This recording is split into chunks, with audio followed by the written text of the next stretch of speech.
I think financial repression is going to persist with us for a long time. I do think ultimately that inflation has been proven as the way out. Not maybe the inflation that we are experiencing now, but the inflation in terms of the debt burden that we have, and I think even in terms of how do we handle these sort of inequality issues, unleashing more populism, more fiscalism, and somehow getting that velocity of money back up is important. I don't think that we'll tolerate a return to the sort of disinflationary period that we've seen in the past 25 or 30 years because politically that's becoming less palatable. We started to talk about demographics, but I do think it's 2030 roughly where the Gen X, Gen Y, Gen Z percentage of the population that will be voting surpasses the older generations, specifically the boomers. And I think by 2039 or 2040, they'll account for almost 2/3 of the voting population. So I think you'll see very different views come in. I think even beyond just what debt has created, the CBO, I think earlier this year or maybe last year, gave their projections for the next decade, which they have to do.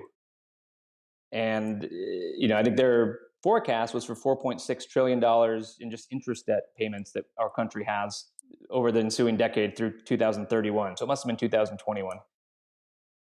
However, they kind of then had a scale and walked through and what would happen at different interest rate levels. And at 100 basis points higher 7-year average interest rate relative to what they were projecting, which is essentially where the market is today, that number jumps to $7.8 trillion. I mean, it's $3.2 trillion greater, which, by the way, $7.8 trillion is higher than our entire debt level in 2005. So when you see these numbers, and again, this is just different iterations of people painting themselves into corners. And as we've discussed, I think as a country, shorter term horizons, instant gratification, and a lot of that is politics and the fact that people run on 2 or 4 year terms. So the easiest thing to do is produce handouts or freebies or just punish someone else. I think inflating our way out is the only way, because I admire what Powell and the Fed now seems to be doing.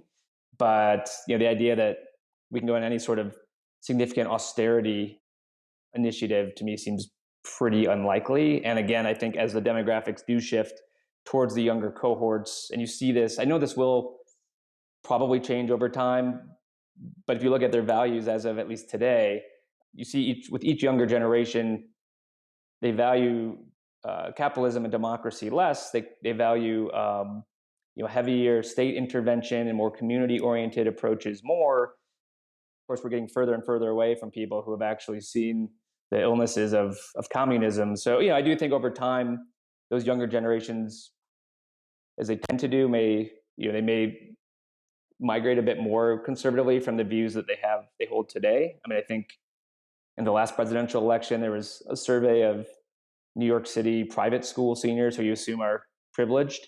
And I think it was Bernie and Elizabeth Warren received 90% or 80% of the vote, and candidates like Trump received 0. So I think that will shift a bit. But I think the last thing I would just add, which I think is really interesting read across for just how the political parties will behave, is that it's really the Hispanic speaking population that is going to grow. And it's also positive in a way. I mean, the demographics during the US, assuming immigration is allowed to flourish, is actually quite healthy relative to the rest of the world.